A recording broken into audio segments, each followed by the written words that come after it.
আমরা যখন আসছি তখন 2 বছর, বাচ্চার বয়স ছিল 2 বছর 3 মাস।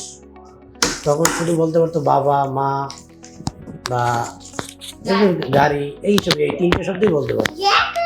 কিন্তু এখন বাবুর বয়স হলো 2 বছর 8 মাস। এখন মোটামুটি কথা বলতে পারে, মাঝে কিছু শিখতে পারে, বা যে কোনো জিনিস দেখাই দিলে ওইটা বলতে পারে। যে এখন যদি বলি যে তুমি কী খাবো, ভাত, বলে দেবে আমি ভাত খাবো। খাবোটা বলতে পারেন, একসাথে বলে আমি ভাত বা আমি পানি, আমি গাড়ি, এটা বলে গাড়িটা নিয়ে বল, মানে এইটা বলতে পারে। আগের কথা আলহামদুলিল্লাহ অনেক ইম্প্রুভ হয়েছে ম্যাডামের দেখানোর পরে, মানে ট্রিটমেন্টটাও খুব ভালোই হয়েছে ম্যাডাম। এই জন্য আমরা আল্লাহকে শুক্রিয়া যে ম্যাডাম আমাদের বাবুর ট্রিটমেন্টটা খুব সুন্দরভাবে আমরা নিতে পারছি, সময়ভাবে আমরা ট্রিটমেন্টটা নিতে পারছি। কিন্তু ম্যাডামকে অনেক ধন্যবাদ দিচ্ছি।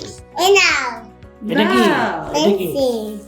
পেন্সিল। হ্যাঁ হ্যাঁ, তুমি কলম দিয়ে লিখো। এটা কি? এটা কলম। এটা কলম। হ্যাঁ, তুমি লিখবে। দাও, আমাকে দাও। Thank you. রিক্সা কোথায়? রিক্সা বলো, এটা কি? গুড। তোমার বাবা কই? বাবা হ্যাঁ। মাহিবা কোনটা? মাহিবা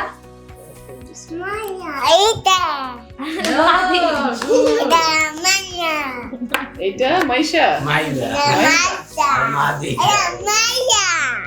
আর এটা কি? এটা মাহাদি কোনটা? হ্যাঁ ডাক্তার কোথায়? হ্যাঁ, ডাক্তার। আঙ্কেল কোথায়? আঙ্কেল। আন্টি কোথায়? আন্টি এই যে আন্টি। গুড। নোজ কোথায়? নোজ। এই ঠোঁট কই? ঠোঁট ঠোঁট কোথায়? ঠোঁট তোমার আব্বুকে রিক্সাটা দেখাও তো। জিভটা দেখাও তো। আব্বুকে রিক্সা দেখাও। রিক্সা কই?